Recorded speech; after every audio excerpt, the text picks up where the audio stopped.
السلام علیکم ورحمۃ اللہ وبرکاتہ۔ کیسے ہو دوستو؟ امید ہے آپ سب خیریت سے ہوں گے۔ میرے یوٹیوب چینل پر آپ کا استقبال ہے۔ دوستو، آج ہم آپ لوگوں کے لیے لے کر آئے ہیں یاجوج ماجوج کا بیان۔ تو یہی جاننے کی کوشش کریں گے کہ اللہ تعالیٰ نے یاجوج ماجوج کو کب باہر نکالے گا اور وہ کہاں ہیں۔ تو آئیے دیر کیے چلتے ہیں ویڈیو پر۔ تو ویڈیو کو کرتے ہیں اسٹارٹ۔ حتیٰ اذا بلغ بین السدین، جبکہ یہ پہنچے ان دونوں دیواروں کے درمیان، وجد من دونہما قوما، تو انہوں نے پایا ان دونوں کے ورے ایسے لوگوں کو، لا یکادون یفقہون قولا، یہ لوگ بھی ایسے تھے غیر متمدن، کیونکہ بات سمجھتے نہیں تھے، یعنی زبان ایسی ہوگی کہ جو ان کی سمجھ میں نہیں آ رہی تھی، لیکن یہ کہ کسی نہ کسی ذریعے سے انہوں نے اپنا ایک مطلب، اپنی ایک عرضداشت پیش کی۔ قالوا یا ذا القرنین، انہوں نے کہا کہ اے ذو القرنین، ان یاجوج و ماجوج مفسدون فی الارض، یاجوج اور ماجوج جو قومیں ہیں یہ زمین میں بہت فساد مچانے والی ہیں۔ فہل نجعل لک خرجا، تو کیا ہم آپ کے لیے ایک سالانہ خراج مقرر کر دیں، الا ان تجعل بیننا و بینہم سدا، اس کے عوض کہ آپ ہمارے اور ان کے درمیان ایک سد تعمیر کر دیں، ایک دیوار حائل کر دیں کہ وہ ہم پر حملہ آور نہ ہو سکے، یعنی درے کو بند کر دیا جائے۔ یوں سمجھیے جس اصول پر کہ آج کل ڈیم بنتے ہیں، ڈیم پہاڑی سلسلہ یوں آ رہا ہے، پہاڑی سلسلہ یوں آ رہا ہے، دریا درمیان میں سے گزر رہا ہے، آپ نے اس گزرگاہ پر ایک دیوار کھڑی کر دی، تو یہ گویا کہ ایک آرٹیفیشل لیک کریٹ ہو گئی، پانی یہاں جمع ہو رہا ہے۔ تو اگر پہاڑی سلسلے دو چل رہے ہوں، ان کے درمیان جو راستہ ہے اس کو اگر بند کر دیا جائے، ایک دیوار کھڑی کر دی جائے، اور اس دیوار کے مضبوط دیوار ہو، تو ظاہر بات ہے کہ پھر ادھر سے کوئی آ کر حملہ آور نہیں ہو سکتا، ان کے لیے ایک حفاظت کا سامان ہو جاتا ہے۔ یہاں یہ سمجھ لیجئے کہ یاجوج ماجوج سے کیا مراد ہے۔ حضرت یافس علیہ السلام، جو تین بیٹے تھے حضرت نوح علیہ السلام کے، سام، حام، یافس، سامی نسل کے بارے میں تو ہم نے بہت کچھ سمجھ لیا کہ حضرت ابراہیم بھی سامی نسل سے تھے، پھر قوم عاد بھی سام ہی کے نسل کی ایک شاخ تھی، قوم سمود بھی اسی کی شاخ تھی، یہ تمام جو ہے یہ تو سیمیٹک ریسز ہیں۔ حضرت یافس کی اولاد نے یہ سینٹرل ایشین ماؤنٹینز کا جو سلسلہ ہے اس کو کراس کیا اور شمال میں چلے گئے، اور شمال میں جا کر دائیں بائیں پھیل گئے۔ پھر یہ میدان ہے، ٹنڈرے کے میدان اور فلانے میدان اور بڑے بڑے کھلے میدان ہیں، تو گویا کہ ایشیا کو درمیان میں جو سلسلہ کوہ تقسیم کر دیتا ہے، ایک شمالی حصہ ہے، ایک اس کے جنوبی حصہ ہے، یہ شمالی میں چلے گئے اور جا کر پھر پھیلنے میں وہ مشرق کی طرف آئے تو چین اور ہند چینی تک یہ ساری قومیں جو ہیں یہ یلو ریسز، یہ انہی کی نسل سے ہیں۔ اور مغرب میں چلے تو روس، اور روس سے ہو کر روس کے ساتھ ملتا ہوا علاقہ ہے اسکینڈینیوین کنٹریز کے ساتھ، پھر وہاں سے وہ اتر کے، اور یورپ کے بھی جو یہ مغربی ممالک ہیں، اینگلو سیکسنز جو ہیں، یہ بھی در حقیقت اسی سے اسکینڈینیوین کنٹریز سے اترے ہوئے لوگ ہیں۔ تو یوں سمجھ لیجئے کہ ویسٹرن یورپ اور ایسٹرن یورپ کا بھی خاص طور پر شمالی علاقہ، اور پورا یہ روس کا علاقہ، اور پورا صحرائے گوبی، اور پورا چین، اور وہاں تک جو ہے ہند چینی تک، یہ یافس کی نسل ہے۔ یافس کے جن بیٹوں کے نام تورات میں آئے ہیں، کئی نام ہیں، وہ کوئی ایک دو نہیں، ان میں گوگ اینڈ میگوگ بھی ہے، توبال بھی ہے، ماسک بھی ہے۔ ماسک ایک شخص کا نام ہے، اور ماسکو ہو سکتا ہے کہ اسی نے آباد کیا ہو اور وہیں سے وہ نام بنا ہو۔ توبال اور بالٹک سی جو ہے اس ایریا کے اندر جو ہے، بالٹک سٹیٹس، توبال ان کے ایک بیٹے کا نام تھا، یہ تورات کے اندر نام دیے گئے ہیں۔ گوگ اینڈ میگوگ، یاجوج ماجوج، یہ بھی انہی کے بیٹوں کے۔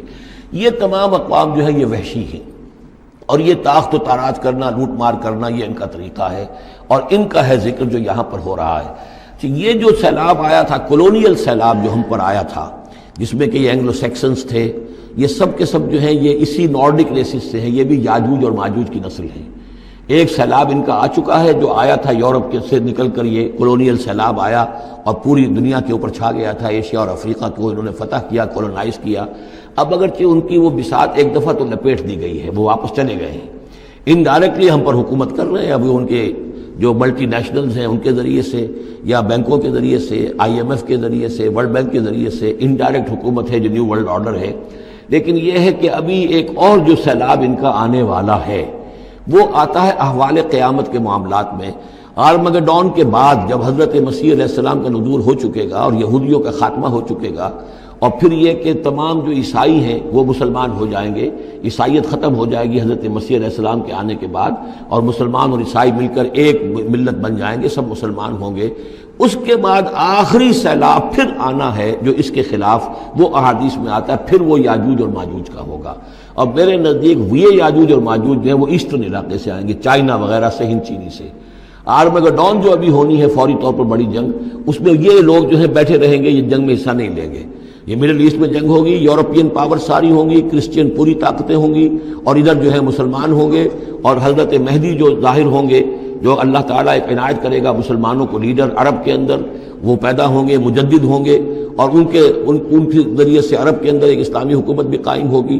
لیکن ان کے لیے مدد کے لیے خراسان کے علاقے سے فوجیں آئیں گی، مشرق سے آئیں گی، اور یہ علاقہ جو ہے وہ ہے جو ہمارے قریب ہے، اور ہم بھی اسی علاقے میں ہیں۔ اللہ تعالیٰ ہمیں توفیق دے کہ یہاں وہ ہم پہلے اس نظام میں خلافت قائم کریں، تاکہ یہاں سے پھر فوجیں جائیں اور حضرت مسیح کے ساتھ ہو کر اور حضرت مہدی کے ساتھ ہو کر عیسائیوں اور یہودیوں کے ساتھ جنگ کریں، اور بالآخر پھر یہ کہ پوری دنیا میں اسلام کا بول بالا ہوگا۔ لیکن جب یہ ہو چکے گا، اس کے بعد ایک سیلاب پھر آئے گا یاجوج اور ماجوج کا۔ تو یہ چونکہ پوری ایک سلسلہ ہے، ایک نسلیں ہیں اس کے اندر بہت سی، تو ان میں چونکہ تفسیری اعتبار سے بہت سی باتیں جو ہے مختلف آراء بھی سامنے آئیں گی، تو میں نے جو رائے میری ہے وہ آپ کے سامنے بیان کر دی ہے۔ اس وقت میں وہ یاجوج ماجوج تھے جو ان شمالی دروں سے آ کر حملے کرتے تھے۔ قالوا یا ذا القرنین ان یاجوج و ماجوج مفسدون فی الارض، وہ جو میں نے عرض کیا ہے کہ قیامت کے قریب بھی معاملہ ہوگا، یہ سورہ انبیاء کی آیات 97-98 ہیں۔ حتی اذا فتحت یاجوج و ماجوج وهم من کل حدب ینسلون واقترب الوعد الحق فاذا هی شاخصۃ ابصار الذین کفروا۔ اب زیادہ دور نہیں، ہم سورہ انبیاء بھی قریب ہی آ رہی ہے، انشاءاللہ وہاں اس کو ہم پڑھیں گے۔ تو دو جگہ قرآن مجید میں یاجوج اور ماجوج کا ذکر ہے، ایک یہ جو قریب قیامت میں ان کا جو ظہور ہونے والا ہے، ایک اس وقت کا معاملہ یہ چھوٹا سا تھا کہ جو ذوالقرنین کے سامنے آیا ہے۔ تو کیا ہم آپ کے لیے ایک سالانہ خراج طے کر دیں تاکہ آپ ہمارے لیے یہاں ایک سد تعمیر کر دیں، ایک بند باندھ دیں یہاں پر؟ قال ما مکنی فیہ ربی خیر۔ اب دیکھیے ان کا کردار، ان کا مجھے جو کچھ میرے رب نے دے رکھا ہے، دولت دے رکھی ہے، مال دے رکھا ہے، وہ بہت بہتر ہے اس سے کہ جو تم مجھے پیش کر رہے ہیں۔ مجھے خراج کی ضرورت نہیں ہے، ہاں تمہاری ایک ضرورت ہے، میں وہ پوری کر دیتا ہوں۔ فاعینونی بقوت، مجھے مین پاور فراہم کرو، باقی ساری سامان جو ہے میں فراہم کر لوں گا، لیکن بہرحال اس کو بنانے کے لیے، دیوار بنانے کے لیے اور دونوں پہاڑوں کے درمیان اتنی بڑی جو سد تعمیر کرنے کے لیے جو مین پاور چاہیے، اعینونی بقوت، تو محنت کے ذریعے سے، مین پاور کے ذریعے سے میری مدد کرو۔ اجعل بینکم و بینہم ردما، میں ان کے اور تمہارے درمیان ایک موٹی دیوار بنا دوں گا۔ آتونی زبر الحدید، لاؤ میرے پاس تختے لوہے کے۔ حتی اذا ساوا بین الصدفین، یہاں تک کہ جب دونوں جو اونچانے تھیں اس کے درمیان کا پورا علاقہ پر ہو گیا، بھر گیا، وہ لوہے کے تختے جو ہیں اس کے اندر بھرے جا رہے ہیں۔ حتی اذا ساوا، برابر کر دیا دونوں پھانکوں تک پہاڑ کی، قال انفخوا، اب ان کا کہ آگ جلاؤ اس کے نیچے، وہ دہکا دی بھٹی جس سے کہ اب وہ لوہا گرم ہوا اور لوہے کی تختے جو ہیں وہ گرم ہو گئے۔ حتی اذا جعلہ نارا، جبکہ وہ سارے کے سارے لوہے کے جو تپ گئے خود اور سرخ ہو گئے۔ قال آتونی افرغ علیہ قطرہ، تو کہا لاؤ میرے پاس پگھلا ہوا تانبا کہ میں اس کے اوپر انڈھیل دوں۔ تو اس طریقے سے گرین فورس کنکریٹ سے بھی 10 گنا سمجھیے مضبوط شے انہوں نے بنا دی کہ اس میں لوہا اور پھر لوہا سیسا یا تانبا پلایا ہوا، تو اس طریقے سے ایک بڑی مضبوط دیوار قائم کر دی۔ اس دیوار کے جو آثار اب بھی موجود ہیں، دیوار تو موجود نہیں ہے، یہ داریال اور دربند کے درمیان یہ کشادہ راستہ ہے اب بھی، یہ ویسٹ کوسٹ جو ہے کیسپین کا، اس کے ساتھ اس کی لمبائی 50 میل اور اس کی اونچائی 29 فٹ اور 10 فٹ چوڑی یہ دیوار تھی جو اس وقت بنی ہے۔ یعنی جس طریقے سے کہ بنتے ہیں بڑے بڑے بند، ان سے بھی بڑی یہ تھی سد تعبیر کی گئی۔ السد العالی کہلاتا ہے، اسوان ڈیم جو ہے جو مصریوں نے بنایا تھا، بہت بڑا ڈیم، السد العالی، اونچی دیوار۔ تو ہمارے ہاں یہ تربیلا اور منگلا یہ سب کیا ہے، یہ اسی طرح کے ڈیم ہیں کہ پہاڑی سلسلے آ رہے ہیں، دریا جا رہا تھا، وہاں آپ نے دیوار کھڑی کر دی، پانی رک گیا اور وہ جھیل بن گئی۔ فمستطاعوا ان یظہروہ، تو انہوں نے کہا کہ اب یہ لوگ نہ تو یہ اس کے اوپر سے آ سکیں گے، اس کو نہ چڑھ سکیں گے، ومستطاعوا لہ نقبا، نہ اس میں کوئی سوراخ لگا سکیں گے، نقب لگا سکیں گے۔ قال ھذا رحمۃ من ربی، یہ سب اتنا بڑا کارنامہ کر کے بھی انہوں نے کہا یہ سب رحمت ہے میرے رب کی طرف سے، میرا کوئی کمال نہیں، یہ سب اللہ کی طرف سے ہے۔ فَإِذَا جَاءَ وَعْدُ رَبِّي، اور جب میرے رب کا وعدہ آئے گا، جَعَلَهُ دَكَّا، وہ اس پوری دیوار کو جو ہے ریزہ ریزہ کر دے گا، ختم ہو جائے گی دیوار۔ اب وہ دیوار وہاں موجود نہیں ہے، وہ ختم ہو چکی ہے امتداد زمانہ سے، اب اس کے کوئی آثار باقی نہیں رہے، بس آثار معلوم ہو جاتے ہیں کہ یہاں وہ دیوار ہوتی تھی جس سے یہ میں نے ڈائمنشنز آپ کو دیے ہیں۔ وَكَانَ وَعْدُ رَبِّي حَقًّا، اور میرے رب کا وعدہ جو ہے وہ حق ہے، سچ ہے، پورا ہو کر رہے گا۔ وَتَرَكْنَا بَعْضَهُمْ يَوْمَئِذٍ يَمُوجُ فِي بَعْضٍ، اب جب یہ وقت آئے گا اللہ تعالیٰ کا قیامت کا وقت، تو ہم چھوڑ دیں گے اس روز ان کو، یہ ایک دوسرے میں گتھم گتھا ہو جائیں گے۔ یہ جو کچھ ہونے والا ہے قرب قیامت سے پہلے، جس قسم کے لشکر آنے ہیں اور جیسی جنگیں ہونی ہیں، اور یہ جو یاجوج ماجوج جب آئیں گے تو آتا ہے احادیث کے اندر کہ پورے دریا اور پورے سمندر پی جائیں گے، ہر چیز کھا جائیں گے۔ اور یہ معلوم ہوتا ہے کہ چینیوں کے ہاں تو خاص طور پر سانپ بچھو جو شے ہو، کتا بلی، ہر شے چٹ کر جاتے ہیں، کوئی شے نہیں چھوڑتے۔ اور میں سمجھتا ہوں کہ شاید آدم خور بھی ہو یہ کہ کسی وقت میں جب ان کو ضرورت پڑے تو آدمی کو بھی کھا جائیں، جو کتے کو، بلی کو، سانپ کو، بچھو کو، ہر چیز کو کھا جاتے ہیں۔ تو ان لوگوں کا معاملہ جو ہے واقعتاً یہ جب ابھی تو ذرا رکے ہوئے ہیں، کنٹینڈ ہیں ایک طرح سے، لیکن ایک وقت میں ان کا بند کھلے گا۔ اور چونکہ پھر یہ جو ہے تمام چاروں طرف ان کے پہاڑ ہیں، ہر پہاڑ کی اونچائی پر سے من کل حدب ینسلون، نیچے اترتے ہوئے نظر آئیں گے۔ اور یہ نقشہ بعین ہی اسی طرح اخبارات میں آیا تھا جب 62 میں وار ہوئی ہے نیفا میں، جو ہندوستان کا مشرقی جو علاقہ تھا جہاں کے چین اور بھارت کی جنگ ہوئی ہے، تو اس کے الفاظ جو اخبارات میں آئے تھے، waves after waves of Chinese soldiers were coming down the slopes, لہروں کی طرح، موجوں کی طرح چلے آئے۔ ان کے تو اتنے آدمی ہیں، ان کا تو کہنا یہ ہے کہ تم سب کے سب ہلاک ہو جاؤ گے، ہمیں تم ہلاک نہیں کر سکتے، ہم تو چیونٹیوں کی طرح جو ہے بلوں کے اندر گھس جائیں گے، ایٹمک وارفیئر کے بعد تمہارا تہس نہس ہو جائے گا، ہمارا کچھ نہیں بگڑے گا، ہم پھر نکلیں گے اور پوری دنیا کو فتح کریں گے، وہ یہ کہتے ہیں۔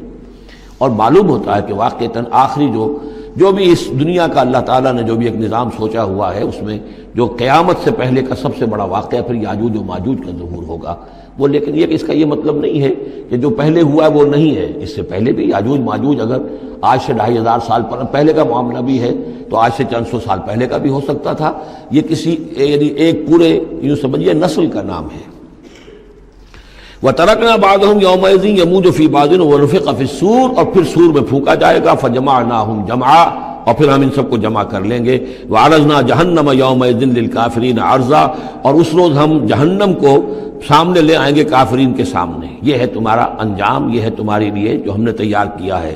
الَّذِينَ كَانَتْ أَعْيُنُهُمْ فِي غِطَاءٍ عَنْ ذِكْرِي، وہ لوگ کہ جن کی نگاہیں ہمارے ذکر سے کوری ہو چکی تھیں، پردہ پڑا ہوا تھا ان پر، ہم یاد نہیں تھے، بس دنیا سامنے تھی، مسبب الاسباب کو بھول گئے تھے، اسباب پر سارا بھروسہ تھا، مادی اسباب و وسائل، مادی نعمتیں، مادی مال و اسباب، مادی چیزیں جو ہیں، یہیں کی چمک دمک، یہی کی رونقیں، یہی کی شان اور شوکت، اسی کے پیچھے پڑے ہوئے تھے۔ وَكَانُوا لَا يَسْتَطِيعُونَ سَمْعًا، اور وہ سماعت سے بھی بہرہ مند نہیں رہے تھے، اب سن بھی نہیں سکتے تھے، حیوانوں کا سا سننا سنتے تھے۔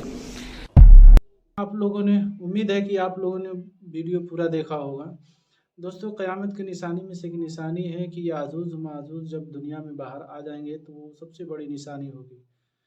یاجوج ماجوج کو ختم کرنے کے لیے اللہ تعالیٰ پرندوں کو بھیجے گا اور عیسیٰ علیہ السلام کے ذریعے دجال کو ختم کرے گا۔ تو